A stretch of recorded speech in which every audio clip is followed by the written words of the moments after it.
Chris, when you made that decision to jump in full time, and really give up the firefighter EMS side of it, um, supporters, doubters, did you have both? I had both. I mean, a lot of people were looking at the market of, oh my gosh, it's you're doing great, but it's so easy because the market's on fire. Pretty much you just stick your hand out there, you're gonna get burned. You know what I mean? Like you're gonna catch, Yep. and that's what happened to a lot of people. So I did have the some doubters. I did have a lot of supporters though that were like, "This is you, go get it. This is what you're doing. This is what you want. You might as well go for it." And it, definitely with the market being the way it was, it made it a lot easier. Because you could buy some leads and you can get, man, you're getting so many leads, it was ridiculous. You're tripping over them. But figuring out how to capture and work those leads in order to best benefit the business, that's the difficult part. you Yeah. know, 'cause- so yeah, it was definitely a chore. But you have to just keep investing in yourself, and that's what I did. Was I just kept investing. I got designations. Actually, I got 3 of them. Yeah. Yeah. What when you did that transition, that leap of faith moment, I mean, you had family, right? You had kids, what was that conversation like? Because obviously, you're going from having some set income coming in and doing real estate, obviously, to support that, but now it's all in 100% commission based business. I mean, like with my kids, they're young, 10 and 12. So at the time, they didn't know any difference. So they just saw that I was actually home more often. So the yippee for me, them and me home, and that's where the support comes in. Once I did go into the full time, that's when I actually started my team too. So I definitely had some accountability, with Yeah. my agent there, and coming to EXP, I definitely had some support from my upline and my downline, that kind of stuff. That definitely helped make things a lot easier. So the conversation wasn't. It was a typical of, oh man, if we're gonna do this, we gotta go all in because there's no going back. Right. You can't jump back off the cliff. Yeah. Yeah. I'm curious because most people don't go full time and decide to do the team at the same time. Normally it's like I'm my own agent, and then I'm getting so busy, I need someone to come in and to help me in different avenues or areas of my business. What made you from the jump decide that, I want to, I'm going to go full time into real estate, but also start a team and start building that? So at that point, I was already at my second brokerage. So um, I've watched other teams how they do things. I've watched individual agents how they do things, and I like to watch and study people because that's the best way to learn. Is Mm, you can't compare yourself to what they're doing or worry about what they're doing, but you can watch a lot of people and learn their playbook. I mean, that's all you got to do is study.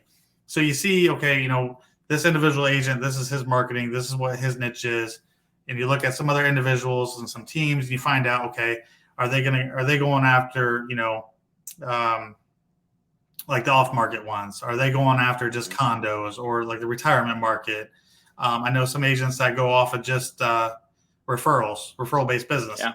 So learning kind of what they do and how their team works, um, I knew I wanted to have a team. I like to lead. I like to be that problem solver. How can we do things better? How can we do marketing better? Stay in touch better. I like to evaluate and analyze what we can do better and figure out the processes and Yeah. doing like the SWOT analysis and kind of just where we want to be. And I thought, okay, I want to be with a team. And my mother actually wanted to get her real estate license again in Ohio. So I thought, what better time? We're going to bring you into the fold. I'm going full time. We're just going to work this and we're going to make it awesome.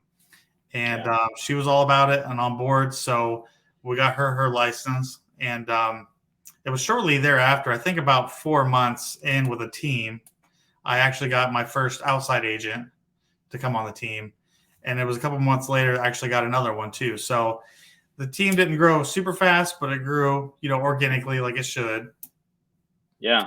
And Yeah, no, it's it's in order to be able to grow, your business to the point where you can, and I'm not saying you're there yet, but eventually step out of the business, you're going to need other people to bring it in. Normally, you just don't see someone making that jump, right, full time and growing a team at the same time. But you mentioned something as far as, studying people, right? And I try to tell, every single agent that I can to go to conferences, right? Just get yourself in the room, right? I don't care what it is, where it's at, what the topic is, just get yourself in a room because over the 12 years of my career, the amount of individuals, whether it's a 5-minute conversation, in the hallway or a conversation over lunch or a keynote speaker, you know, none of us out here are inventing anything, right?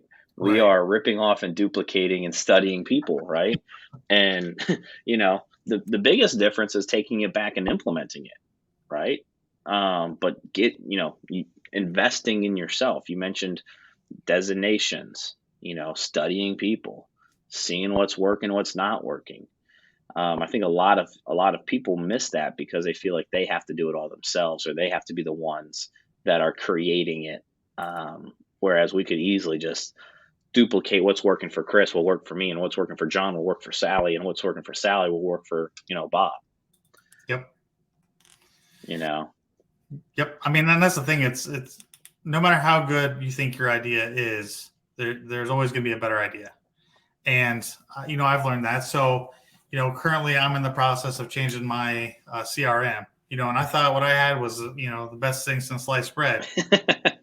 But there comes a time to where it's evolution. No matter what, it's something. There's going to be something better, or somebody's going to come out with a better system, or the way you've been doing it. It's just time for a change to mix it up. yeah, And yeah, that's where you always have to keep an open mind. And getting the designations, I listened to a lot of different people across the country. So I went through the REBI in Chicago for a couple designations, and I had great team meetings where we have breakout sessions. Lots of great ideas. And I mean, that's actually where my slogan, matching homes with lifestyles, that's where that was kind of created, yeah, like a loose version of it, which we modified. But that came out of me getting my GRI designation. Is where I learned yeah, that, and then I actually took that and I went and had it copyrighted. So, I mean, it's just ideas are always organically, started when you least expect it. And yeah, that's why you can't stop learning, and you have to invest in yourself, because if you don't, nobody else is going to, because you're your own boss. And like yeah, I say, like, I want to get my MBA. Do I need it? Am I going to give myself a raise if I get it? But I will continue learning, more processes and to think outside the box to grow things and grow the team. yeah. No, I mean it's spot on. It's just in looking at those things as investments and not expenses. Yep. And you mentioned this. I'm glad you brought this up, but you mentioned that real estate for the most part there is a low barrier of entry when it comes to cost, right? It's pay $1,000, pay $1,200, and now your licensed agent go sell some houses. But with that comes sometimes I think mentality and mindset of an agent of I'm too scared to invest in myself because I see it as an expense and not as an investment. Right. It's like if you or I were to go and open a restaurant, we know that we're going to need a couple $100,000 or $1 million to before we even get started. you know. Oh yeah. But in real estate, it's like get $1,200 and you're good to go. And I just had this conversation with an agent today on one of my coaching calls. Was he's like, hey, I want to start doing gift cards and this and that. And I was like, look, you're viewing this right now as an expense. This is in alignment with how you want to build your business. This is an investment.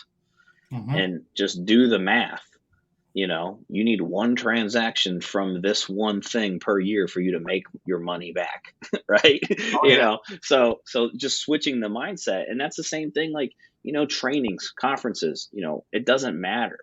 There should be one thing that you can take away from everything that you do, whether it's a slogan or an idea or a CRM or a way to think differently about building your team or running your team that should bring you back 2x, 3x, 5x, 10x your business.